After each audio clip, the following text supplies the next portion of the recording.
By no accident, Tesla's grand project was to be financed by the devil himself, J.P. Morgan. You're a strange man indeed, Tesla.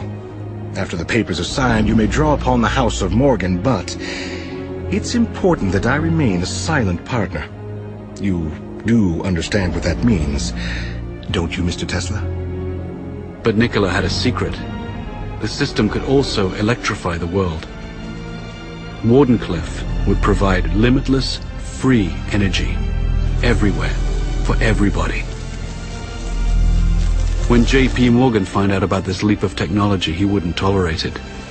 He knew Tesla could deliver, and the banker overlord couldn't put a meter on it.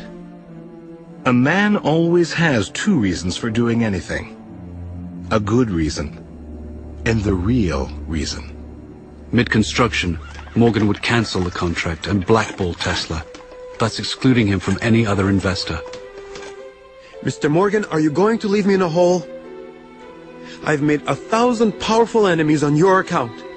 In 100 years from now, this country would give me much for the first honor of transmitting power without wires.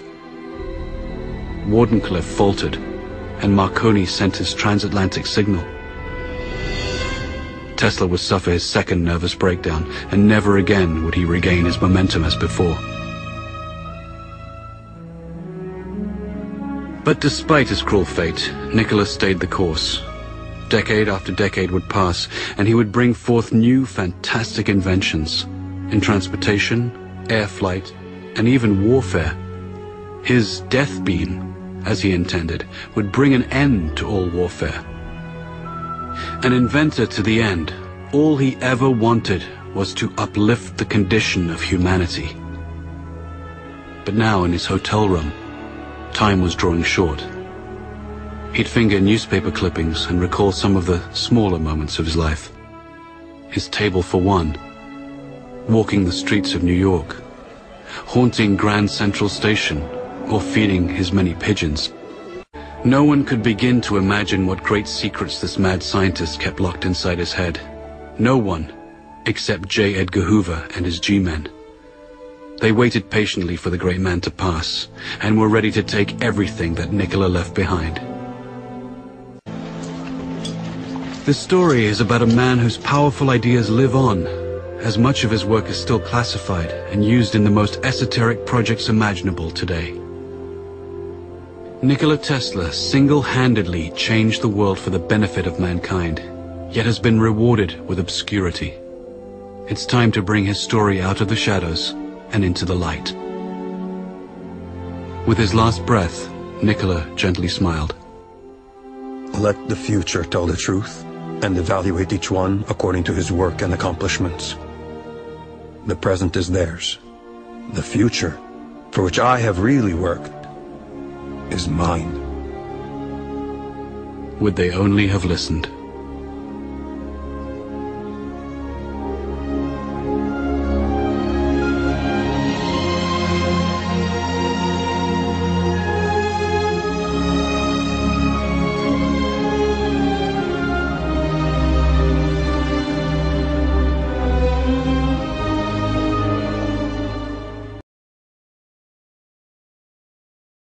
The top our news here at 6 o'clock, an age-old dream becoming a reality. A local inventor has discovered a way, hear this, to use water to run your car. It's a major breakthrough that will no doubt make motorists happy. And as Ralph Robinson explains, the Pentagon is also showing lots of interest in this project. Water has always been considered a precious commodity, but Stan Meyer's invention may make it even more valuable. He has developed what's called a water fuel cell. It has taken the place of his old gas tank. The water fuel cell breaks down water molecules into oxygen and hydrogen. The hydrogen is used to run his dune buggy. I don't care if you use rainwater, well water, city water, ocean water. If you don't have any fresh water, go ahead and use snow. If you don't have any snow available to you, then use salt water because there's no adverse effect to the fuel cell. Meyer started working on this project 4 years ago. He's not a scientist. He isn't even a chemist. In fact, he never graduated from college. Myers was determined, he says, to design something to protect this country from oil embargoes. And we have calculated that if we take the dune buggy from Los Angeles to New York, we would roughly use 22 gallons of water. The Pentagon flew a lieutenant colonel in last week to look at Myers' invention. There's talk of possibly using it in the Star Wars defense program and to run Army tanks. Myers is currently perfecting a water fuel cell for cars. It will cost about $1,500. He says it won't need any maintenance, and you won't have to replace it. It'll be at least 2 years before the fuel system goes into mass production. The day it happens will be one the fuel industry hates, but it'll put a smile on the face of those who've had to say at one time or another, fill her up. I'm Ralph Robinson. As you can see, many patents have already been received, and many more are forthcoming. A car that runs on water instead of gasoline. Can it be true? Well, inventor Stanley Meyer made an announcement today in Colorado Springs. He says he's come up with a device that will hook up to any engine and allow it to run on good old H2O. News 13's Kurt Goff tonight on the possible impact of the water fuel cell. Stanley Meyer says the answer to dependence on foreign oil lies all around us. In seawater, tap water, and rainwater. Any kind of H2O, he says, can power just about every type of engine. How? With the water fuel cell. It fits in the palm of his hand, but it could revolutionize the world. You're talking about a pollution-free, totally new source of energy, the voltage disassociation of water. The fuel cell converts water into a gas, hydrogen oxygen, which is released in the form of thermo-explosive energy. So the water fuel injector simply replaces the spark plug. We hook it to a hydrogen computer system which regulates and meters the flow going into the injector. It processes the water in such a way to release its thermal explosive energy. The man who invented an engine that can run on water says he's been offered $1 billion in cash by oil-producing countries to sell his patent. So far, he hasn't sold.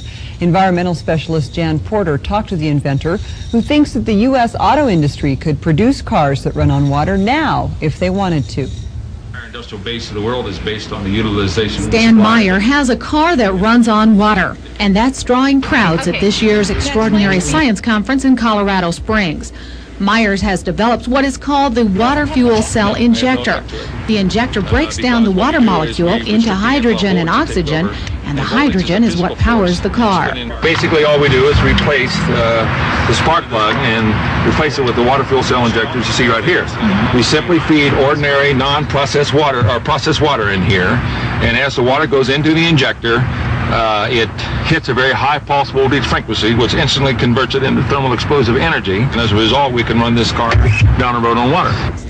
Myers' invention was introduced in Britain earlier this month, and now the Brits have followed him here. We recently took a scientific delegation to witness Stan's work, to really evaluate it, and came back saying, this is one of the most important inventions of the century.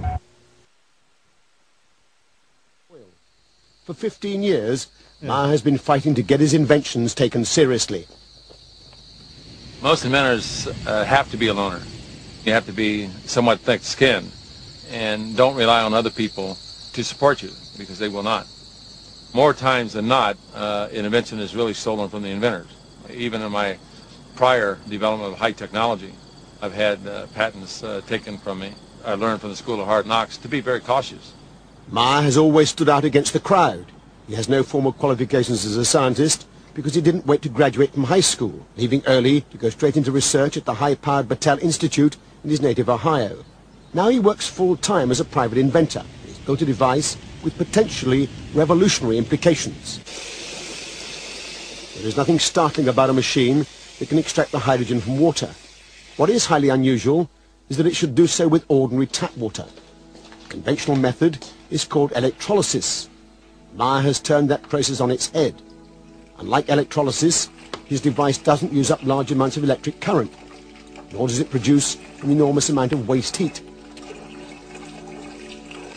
For 20 years, he has been refining a method to fracture water, which produces vast amounts of hydrogen on demand. This is not his latest apparatus. He was unwilling to let us point a camera at that. This is the simple device he used to convince a reluctant patent office that his revolutionary concept actually works. Alloy rods, acting as electrodes, are housed in a perspex container that's filled with water. Normal mains voltage is fed in through a transformer, but critically, there is virtually no current consumed, less than ½ an amp. The result is dramatic. Hydrogen pours off with the flick of a switch. Meyer claims the key is his electronics, which pulses electricity rapidly across the rods at up to 20,000 cycles per second. In a way that's not readily apparent, this process transforms the equation. Whereas in conventional electrolysis, 3 times as much energy is consumed as is produced in the form of hydrogen fuel, in Meyer's apparatus, the reverse is true. It appears to produce several 100% more energy than it consumes.